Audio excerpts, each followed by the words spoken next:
Ladies and gentlemen, daughters of destiny, sisters of strength, I did not come here today to play with your emotions.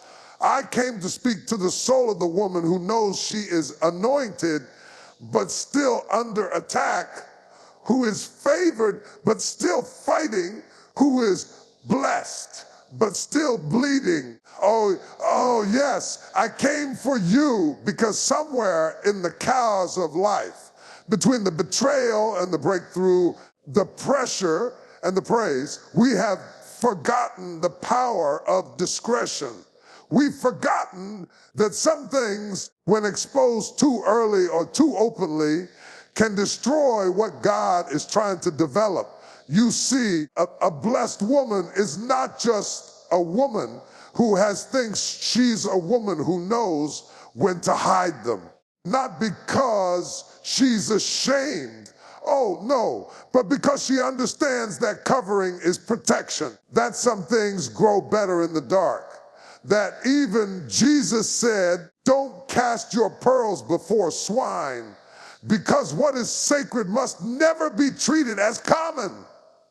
So today, I'm going to give you 3 things a blessed woman will never expose. Because wisdom is not just knowing what to say, but knowing when to say it, and sometimes knowing when to say nothing at all. Can I get a witness in here? Let's go deeper. Blessed woman understands that not every battle she's fighting deserves a front row seat in someone else's theater. She has learned through pain and process that some wars must be fought in silence, in private, in the secret place where only God can see the tears and feel the weight of what she's carrying. You see, when a woman bleeds publicly from a private wound, she exposes herself to opinions, assumptions, and voices that don't carry the authority to speak into her healing. There are people who will take your struggle and turn it into a spectacle. There are those who won't minister to your pain. They'll mock it, or misuse it. A blessed woman doesn't deny her pain, but she discerns the timing. She knows how to weep behind the veil and worship in the storm. She's not putting on a mask. She's putting on strength. Because when you're still bleeding, you're vulnerable. And when you're vulnerable, you're open to infection, not just physically, but emotionally and spiritually. That's why a wise woman won't post every breakdown, share every disappointment, or explain every decision. She covers her wounds while God works. She gives herself the grace to be silent because she knows that silence is not weakness. It is wisdom. The enemy loves a bleeding woman who broadcasts her pain to the wrong audience. Because if he can't kill you, he'll try to distract you, and nothing will distract you like the noise of people who don't understand your process, but feel entitled to your story. That's why the blessed woman says, not today. She shuts the door, gets on her face before God, and lets him do surgery in the spirit. Her battle becomes her altar, and her silence becomes her sword, because by the time she opens her mouth, it won't be to complain, it will be to testify. The blessed woman waits until the bleeding stops, until the lesson is clear, until the oil starts flowing from the very place she thought would destroy her. A blessed woman guards her vision like a sacred seed planted by God himself. She understands that vision is vulnerable in its infancy. It's fragile, tender, and easily crushed by careless hands and critical mouths. She's learned often the hard way that not everyone who smiles is safe, and not every listener is loyal. She knows that just because someone claps doesn't mean they're committed. And so she resists the urge to share what God is doing in her spirit with people who have no capacity to carry it. They weren't in the room when God whispered it. They didn't weep when she received it. They don't understand the price attached to it. A blessed woman is selective, not secretive. She's not hiding because she's afraid. She's hiding because she's wise. She discerns the danger of premature exposure. Some visions die not because they weren't from God, but because they were shared too early with people who poisoned them with doubt. There are dream killers disguised as friends. There are vision snatchers dressed as mentors. There are people who will project their own limitations onto your calling and convince you that your dream is too big, too bold, too impossible. But a blessed woman doesn't need validation. She needs confirmation. And she knows that confirmation comes from the Spirit, not the crowd. She moves in silence because she's building something holy. She speaks in tongues more than she speaks to people. She writes the vision, makes it plain, but only presents it when God says, now, because she understands that divine timing matters. She knows that just like Mary carried Jesus in her womb without posting an ultrasound, there are some things you carry not to show, but to protect. She guards her assignment like a lioness, ferocious when necessary, but silent when required. And when the time comes, when the vision matures, when the promise begins to manifest, she doesn't need to explain anything. The fruit will speak for itself. A blessed woman has learned the hard way that her vulnerability is a sacred place, not a public performance.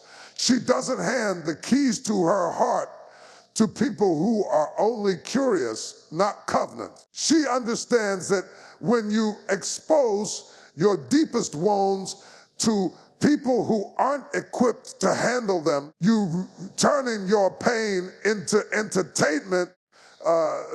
There are people who don't want to help you heal. They just want to hear you're hurt so they can repeat it, twist it, or use it against you. That's why a blessed woman is careful about who she lets into the fragile spaces of her soul. She's been burned before. She's opened up too quickly, trusted too easily, and found herself bleeding in places where she expected to be bandaged. Now she walks with discernment, not just love. She doesn't confuse connection with covenant. She may sit at the table with many. She only breaks bread with a few. She's not cold. She's covered. She's not distant. She's discerning, and that discernment tells her that not every listener is safe. Not every shoulder is trustworthy, and not every "I'm here for you" is real. There are people who only want access to your weakness so they can feed their ego, confirm their superiority, or gossip in the name of concern. A blessed woman has come to understand that real strength is not about how much you reveal, but how much you preserve. She takes her brokenness to the altar before she takes it to an audience. She pours out her soul to the one who won't misuse it, God. Because in his presence, she doesn't have to explain, perform, or pretend. She's safe there. And when she finally does speak, she speaks from a place of wisdom, not desperation, from healing, not hurting. She's no longer in a rush to be seen. She's rooted in the desire to be whole. Her silence is not a wall. It's a weapon. It protects her from people who see tears as weakness instead of warfare, and emotions as flaws instead of evidence that she's alive and still fighting.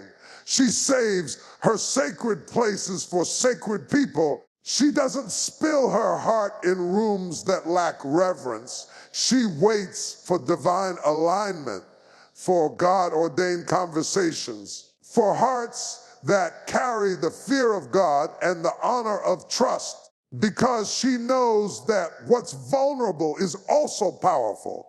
And when protected, it becomes her testimony, not her trauma. Blessed woman understands the weight of divine timing. She knows that even when God gives her a word, a plan, or a direction, it doesn't always mean share it now.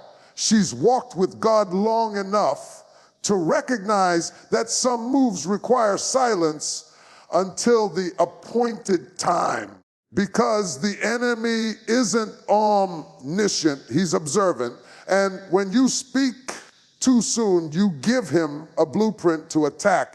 She's learned not to announce what heaven is still arranging. She keeps her next step between her and her Savior because she knows the power of a concealed strategy. In a world that addicted to oversharing and performance, the blessed woman moves like a shadow, present, purposeful, hidden until God says reveal. She's not afraid of exposure. She's submitted to process. She's not hiding out of fear. She's being preserved by obedience. Like Joseph, she may have a dream of leadership, influence, or elevation, but she doesn't go running to tell everyone about it. She knows that premature exposure can attract unnecessary warfare. Some people want to sabotage what they can't control. Others want to steal what they didn't sow. And then there are those who smile while secretly planning your downfall. The blessed woman doesn't feed her pearls to pigs. She moves with grace, listens to heaven's whisper, and follows the crowd. She walks in divine strategy. She allows God to order her steps in silence because she's more concerned with manifestation than attention. Her moves are birthed in prayer, confirmed by peace, and backed by heaven. She doesn't argue with critics or explain herself to skeptics. She understands that clarity will come when the fruit begins to show. And when she does move, when she launches, builds, leaves, starts, releases, it's not random, it's prophetic. It's a move birthed in warfare and watered with tears. It's a move that cost her something, so she won't cast it into the open too soon. She'll let God finish his part first. The blessed woman knows that some things grow best when they're covered. Seeds don't sprout in the spotlight. They break open in the soil. And so she surrenders her next to the one who sees beyond now. She walks with quiet power, strategic stillness, and spiritual confidence. She doesn't rush the rollout. She waits for the release. Because when God says, now, no devil in hell, no jealous voice, no enemy tactic can stop what's been ordained. Until then, she stays planted, stays prayerful, and stays silent. A blessed woman understands the value of the oil she carries. It didn't come cheap. It wasn't handed to her. It was pressed out of her through heartbreak, loss, endurance, and relentless faith. She's walked through valleys that others didn't survive, cried tears that only God witnessed, and held on to promises when everything around her said to let go. That oil, the anointing, the wisdom, the discernment, the strength is sacred. And because she knows the price she paid, she refuses to pour it out for people who do not honor it. She will not waste her oil on those who come close just to get a taste, have no intention of protecting or preserving what she carries. She's learned that not everyone who draws near is worthy of her overflow. Some come with hands open but hearts closed. Some admire the shine but are blind to the sacrifice. And some only come close to copy, compete, or contaminate. A blessed woman doesn't need to be seen or praised to feel validated. She is too focused on stewarding what heaven placed in her. She knows that the oil was meant for assignment, not approval. So she shields it, guards it, and only releases it in environments that are fertile, faithful, and aligned. She doesn't expose her oil in atmospheres of dishonor. She doesn't pour her wisdom into ears that twist truth. She doesn't break her alabaster box at tables that mock what they do not understand. She waits for the presence of the king. She waits for the moment when her sacrifice becomes worship and not just spectacle. And when she does pour, it's intentional, it's prophetic, it's life-giving. She pours where God directs, not where people demand, because the oil is holy, and holy things are not to be handled carelessly. A blessed woman knows the difference between being accessible and being assigned. She's not moved by flattery or platforms. She's not eager to prove herself because she already knows who she is and who she is. She's not giving her energy to leeches or her counsel to manipulators. She doesn't explain her boundaries. She enforces them because the oil on her life must be protected, not prostituted. The same people who cry out for it today may crucify her tomorrow. So she listens to the Spirit before she gives of herself. She pours in private what others try to perform in public. She trusts God to multiply what she surrenders in obedience. And she knows that when the oil is preserved, it will flow longer, reach further, and anoint more than she ever imagined.